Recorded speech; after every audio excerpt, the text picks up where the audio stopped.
बिस्मिल्लाहिर्रहमानिर्रहीम। अस्सलाम वालेकुम नाज़रीन, मैं हूं फयाज़ महमूद और आप देख रहे हैं फयाज़ महमूद यूट्यूब चैनल।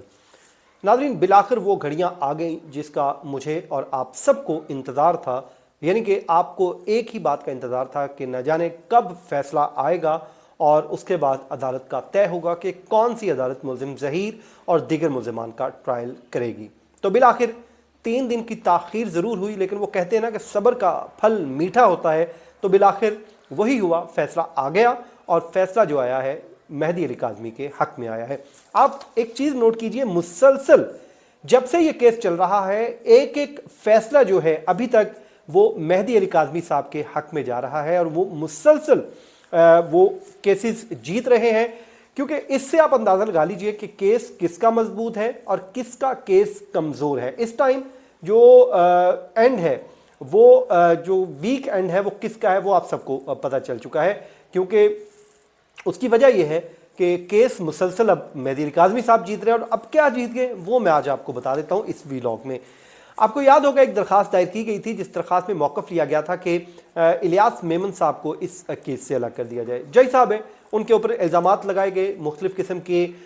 उनको मैं ये समझता हूँ कि उनको एक तरह के इल्ज़ामात लगा कर कटहरे में खड़ा कर दिया गया। उनके ऊपर ये इल्ज़ामात लगा दिए कि अब तो वो गैर जानिबदार ही नहीं रहे बल्कि जानिबदार हो चुके हैं।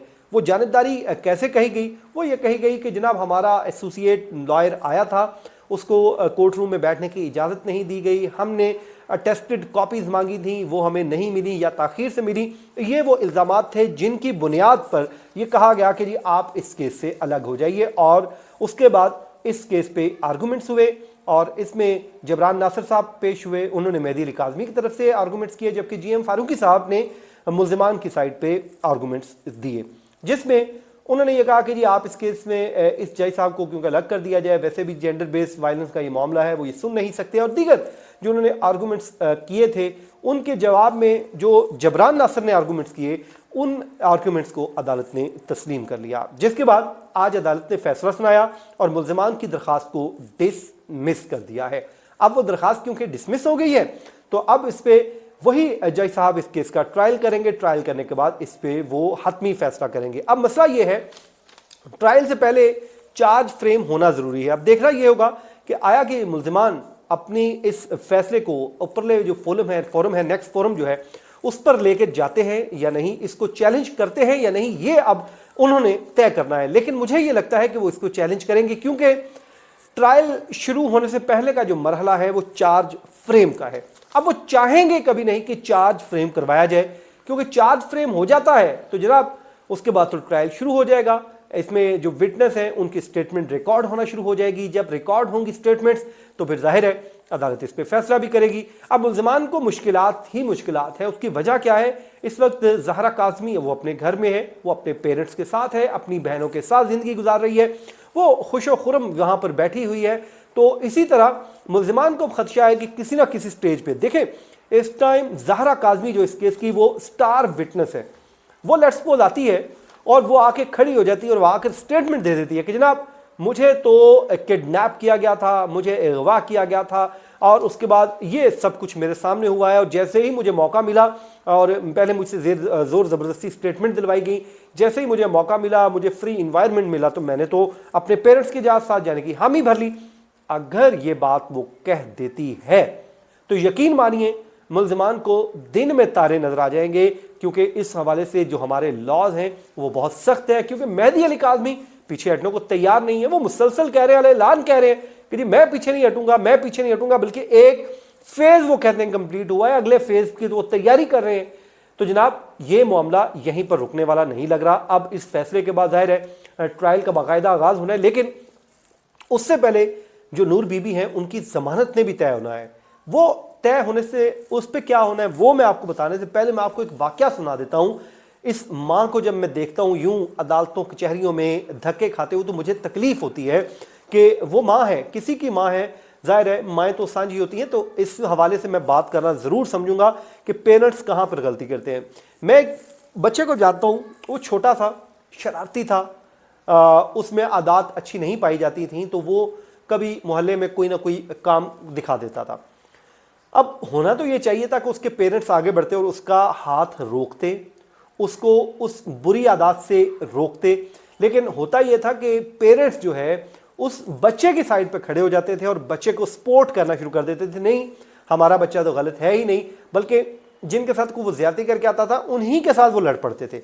یہاں بچے کی تربیت یہ کی جاتی رہی اور پیرنٹس اس کو سپورٹ کرتے رہے، وہ غلط کاریوں کو بھی وہ اس کے حامی رہے، مطلب اپنے بچے کو انہوں نے یہ سمجھا کہ یہ غلط کام کر ہی نہیں سکتا۔ ظاہر ہے پیرنٹس تو یہی سمجھتے ہیں، لیکن ان سے غلطی یہی کہ انہوں نے اسے کبھی ڈانٹا ہی نہیں، اسے کبھی روکا ہی نہیں، کبھی وہ محلے سے علامہ لے کے آتا تھا تو کبھی نہیں منع کیا، تو اس کا نقصان یہ ہوا کہ وہ بچہ بڑا ہوا، اس نے چوریاں شروع کر دی، ڈکیتیاں شروع کر دیں، آج وہ بچہ جو ہے وہ اشتہاری ہے، وہ ڈکیت ہے، مختلف تھانوں میں وہ انوالو ہے۔ اب دیکھیے پیرنٹس جو ہے اگر اس کو اس ٹائم اس کا راستہ روکتے، اس کو اس ٹائم ڈانٹتے، اس کو اس ٹائم سزا دیتے خود اپنے ہاتھ سے کہ بیٹا یہ غلط کام ہے، یہ غلط کام نہیں کرنا، تو شاید آج ان کے پیرنٹس کو وہ دن نہ دیکھنا پڑتا۔ آج پیرنٹس خود پریشان ہے کہ جی ہمارا بیٹا خراب ہو گیا، بھائی بیٹے کو خراب کرنے میں آپ کا ہی ہاتھ تو ہے۔ تو اسی طرح میں اب یہ سمجھتا ہوں کہ نور بی بی جو ہے ظہیر کی والدہ ہیں، جب بیٹا یہ غلط کام کر کے آ گیا تھا تو ان کو پہلا کام یہ کرنا چاہیے تھا کہ وہ پیرنٹس سے رابطہ کرتی، ان جو مہدی کاظمی ہیں یا ان کی والدہ کسی کے ساتھ رابطہ کرتی، کہتی کہ میرے بیٹے نے یہ غلط کام کر لیا ہے، آئے ہم اس کو سدھارتے ہیں، یہ غلط ہے، یہ درست نہیں ہے، اور کہتے ہیں کیا ہوگا مجھے نہیں پتا، لیکن بیٹے کے عیبوں پہ پردہ نہیں ڈالنا چاہیے تھا، ان کو پھر مختلف علاقوں میں بھگایا، کبھی ادھر جا رہے ہیں کبھی ادھر جا رہے ہیں، تو اس کا نقصان یہ ہوا کہ آج وہ خود عدالتوں میں ایک ملزمہ کی حیثیت سے پھر رہی ہیں، جو کہ مجھے اچھا نہیں لگتا۔ میں سمجھتا ہوں کہ ماں تو ماں ہوتی ہے، وہ کسی کی بھی ہو، تو ماؤں کو اس طرح جو ہے وہ دھکے نہیں ہمیں کھلانے چاہیے، اپنی اولاد کے ہاتھوں ظاہر ہے مجبور ہو جاتے ہیں والدین، لیکن میں یہ سمجھتا ہوں کہ پیرنٹس کو اپنی ذمہ داری ضرور نبھانی چاہیے۔ جب آپ کا بچہ جب بھی کرے اسے پہلی بار روکے غلط کام پہ، اگر آپ نہیں روکیں گے تو پھر یقین مانیے وہی ہوگا جو ظاہر جعفر نے اپنے پیرنٹس کے ساتھ کیا، شاہ نواز امیر نے اپنے پیرنٹس کے ساتھ کیا۔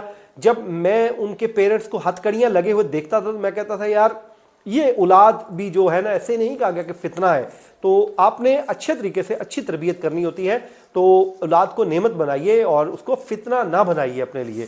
تو اب نور بی بی کی بیل ہے، ظاہر ہے وہ بیل کا فیصلہ ہو جائے گا، کبھی امکان تو یہ ہے کہ ان کی بیل مل جائے گی کیونکہ آلریڈی جو ملزمان ہیں وہ پہلے ہی ضمانت پر ہیں، اور جو مرکزی ملزم ضمانت پہ ہے تو شریک ملزمہ کی میرے خیال میں گرفتاری شاید نہ ہی ہو، لیکن بہرحال عدالت ہے، عدالت کا اختیار ہے، عدالت اس پہ فیصلہ کر دے گی کہ آیا کہ ان کی ضمانت منظور ہونی ہے یا ان کو جیل بھیجنا ہے یا پھر گھر بھیجنا ہے۔ تو بہرحال یہ عدالت کا فیصلہ ہے، عدالت اس پہ جو فیصلہ کرے گی بہتر کرے گی، لیکن میں سمجھتا ہوں اس کیس کا ٹرائل جو ہے اب کنکلوڈ ہو جانا چاہیے اور جلد سے جلد اس کیس کا فیصلہ بھی آ جانا چاہیے، تاکہ یہ کیس جو ہے اب اپنے منطقی انجام کو پہنچے اور دونوں فیملیز اپنی جو لیگل جو حیثیت ہے اس کے مطابق زندگی گزار سکیں۔ ناظرین یہ تھا آج کا ہمارا ویلاگ، اپنی دعاؤں میں یاد رکھیے، مجھے دیجیے اجازت، اللہ نے کے بعد۔